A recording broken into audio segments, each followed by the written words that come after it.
Most people see 4 a.m. as the middle of the night. For Kobe Bryant, it was the moment the battle was already won. We remember the 81 points. We remember the 5 rings. But do you remember the night in 2013? His Achilles tendon snapped like a violin string. The pain is described as being struck by a hot iron. A normal human collapses. Kobe? He stood up. He walked to the line. He sunk 2 free throws. Why?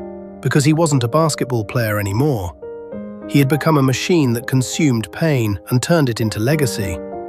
Now I'm going to tell you the story of Kobe Bryant that you've never truly heard. Not the stats, but the shadow. Not the fame, but the obsession. I will take you inside the dark room of the Black Mamba's mind, a place where mercy didn't exist and failure was a sin. By the end of this hour, you won't just know how he played, you will know why he lived the way he did. Imagine the late 1980s, Reggio Emilia, Italy. A young boy, the only black child in his neighborhood, clutching a basketball like a life raft. His father, Joe Bryant, moved the family for a professional gig. Kobe spoke no Italian. He had no friends. He was an outsider in a land that worshipped soccer. Imagine the pressure on a 10-year-old who literally has no one to talk to. So he found a friend that never talked back, the orange ball. While other kids were eating gelato, Kobe was in a dusty gym, imagining he was playing against shadows. But here is the mystery. Was he practicing to be good, or was he practicing to hide from the world? When he finally returned to America at age 13, he didn't just bring a basketball, he brought a grudge. He joined a summer league in Philadelphia and scored 0 points. 0. For a Bryant, this was a humiliation beyond words. But instead of crying, he started a fire. He realized that talent was a lie, only work was real. 1996, the NBA draft. The scouts said he was too young, too skinny, too cocky. He was traded to the Lakers. He walked into a locker room filled with grown men, including the most dominant force in history, Shaquille O'Neal. But here is the detail no one told the public at the time. Kobe didn't want to be Shaq's sidekick. He wanted to be his master. During practices, Kobe would challenge Shaq to one-on-one battles. He would get hit, bruised, and thrown across the floor, but he kept coming back. His teammates hated him. They called him Showboat. They thought he was arrogant, but they didn't see him at 2 a.m. shooting in the dark gym.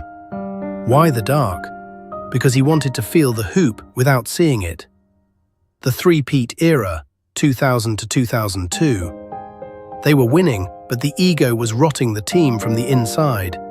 Shaq was the diesel, but Kobe was the Mamba. One wanted to have fun, the other wanted to conquer the universe. Imagine the weight of being the most hated man in the NBA. In 2004, Shaq was gone. The Lakers were losing. The media turned on him. His personal life was in shambles. This is where most men break. But Kobe didn't break. He retreated. He created an alter ego. He called it the Black Mamba. He separated Kobe the man from Mamba the assassin. The Mamba wasn't a nickname, it was a psychological shield. When he stepped on the court, his family didn't exist. His pain didn't exist. Only the kill mattered. This led to the 81-point game against Toronto. It wasn't a game, it was a ritual. People asked, how can one man take 46 shots in a single game? The answer wasn't greed. The answer was a terrifying level of preparation. He had studied every inch of that court for 20 years. But even with 81 points, the world said, he can't win a ring without Shaq. This doubt was the ultimate fuel. 2009 and 2010. The redemption. Kobe proved the world wrong. He won back-to-back titles. He was at the peak of the mountain. But as he stood there, his body began to fall apart. Bone on bone in his knees, fingers that wouldn't bend. His final game in 2016. 60 points. He was 37 years old. His body was screaming for him to stop. But for 48 minutes, he summoned the ghost of his younger self one last time. It was the most beautiful, exhausting performance in sports history. On January 26, 2020, the world stopped spinning for a moment.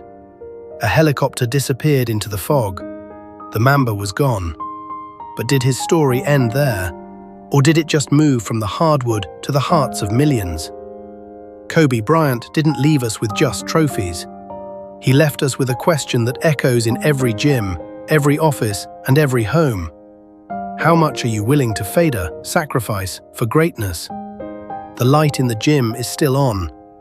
The question is, are you brave enough to walk inside?